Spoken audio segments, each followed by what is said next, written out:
Hello everyone.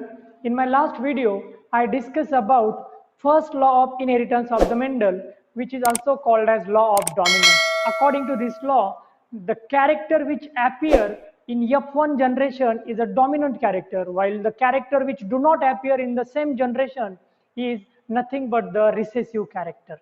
Now in this video, I am going to talk about second law of inheritance of the Mendel. This law is also called as law of segregation.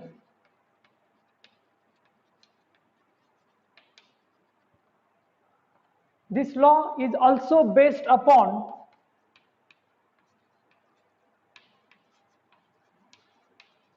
findings of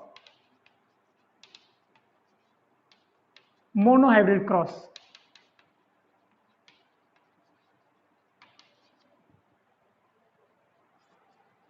That means you can explain the law of segregation with the help of results of Mendel's monohybrid cross experiment. So remember that the monohybrid cross is an important cross, and Mendel's first two law, that is law of dominance and law of segregation, both are based upon the findings of monohybrid cross experiment. Just to learn law of segregation thoroughly, you should first know monohybrid cross of the Mendel. In his monohybrid cross, Mendel first select two pure parents which differ from one another in a single character. For example, he select tall plant which having genotype capital T as a female parent, and dwarf plant which have genotype small t as a male parent. And after selection of the parent, Mendel do artificial cross in both these parents. We know that pure parents or pure organism always produce single type of a gamete. So this tall plant which Mendel select produce capital T type of a gamete, while the dwarf plant which Mendel select as a male plant produce small t type of a gamete. And both these gametes come together in F1 generation, and in F1 generation only capital T expressed because it is the dominant character, so that all plant Mendel got in F1 generation was tall plant. Dwarfness do not appear in F1 generation. This proved his first law of inheritance. Now Mendel performed selfing in F1 generation. That means Mendel allowed natural selfing in F1 generation, and then he got F2 generation. Okay, so when the selfing occur in the hybrid tall plant which is F1 generation, at the time of gamete formation in this parent, capital T and small t segregate or separate from one another. That means in F1 generation both these members of allele remain together without mixing with one another, and at the time of gamete formation they enter in the F2 generation separately. Okay, same type of organism, that is capital T small t, will going to produce capital T and small t type of a gamete in F2 generation. And when this capital T small t and capital T small t selfing occur, now you will going to get four different type of combinations of the genes.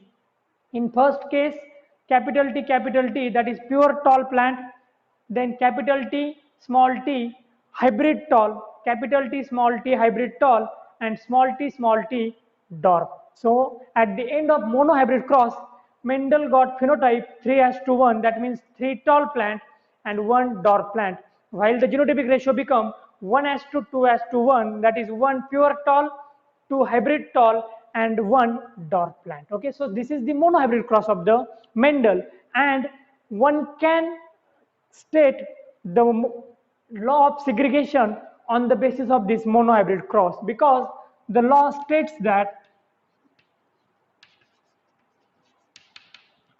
in hybrid organism like tall of F1 generation, the members of allele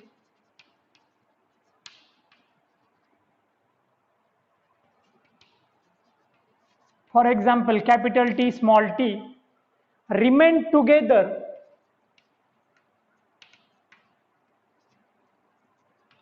without mixing.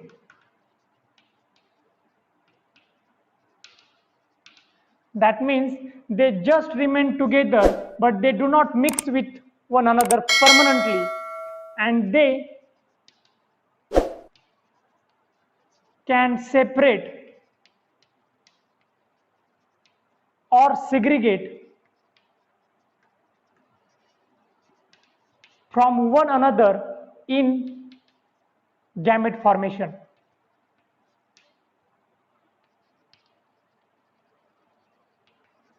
So when this tall plant of F1 generation produce gamete, both these members of allele, capital T and small t, separate from one another, they segregate. Same thing happened with this organism. It is also a tall plant. So it will going to give two gamete, capital T and small t. And due to this, darkness reappear in F2 generation. Okay. In F1 generation, all plants were tall, but when Mendel do selfing in F2 generation, darkness reappear. The reappearance of the recessive character in F2 generation prove the law of segregation. Okay, so reappearance of recessive character or recessive trait in F2 generation prove this law.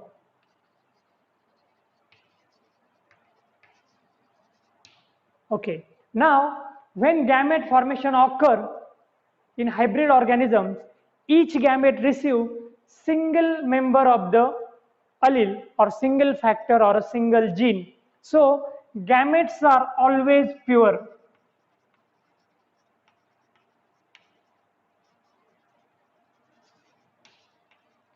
Gametes are always pure, they are not hybrid because each gamete receive single factor or single gene. So this law of segregation is also called as law of purity of gamete.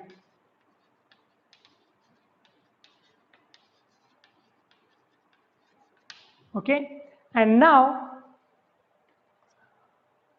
all type of higher diploid organisms like eukaryotic organisms produce pure gametes. Okay, we know that higher organisms which are reproduced by sexual methods are diploid. They have two sets of chromosomes, but at the time of gamete formation, meiosis occur and gamete receive single set of chromosomes. So all organisms show single set of chromosome or single set of genetic information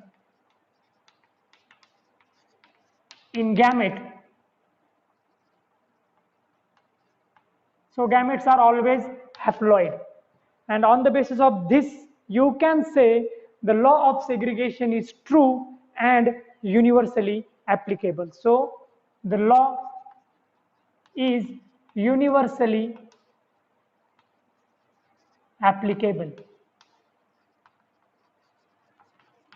Okay, law of dominance or first law of inheritance is true, but it is not universally applicable because many organisms do not show dominance or they show incomplete dominance. But law of segregation is universally applicable because all organisms which reproduce by sexual method produce gametes which are haploid, and gametes are always pure, and this happened due to segregation of the members of allele at the time of gamete formation. Okay, so in this video we discuss in detail about the law of segregation, which is also called as second law of inheritance or law of purity of gamete. Thank you.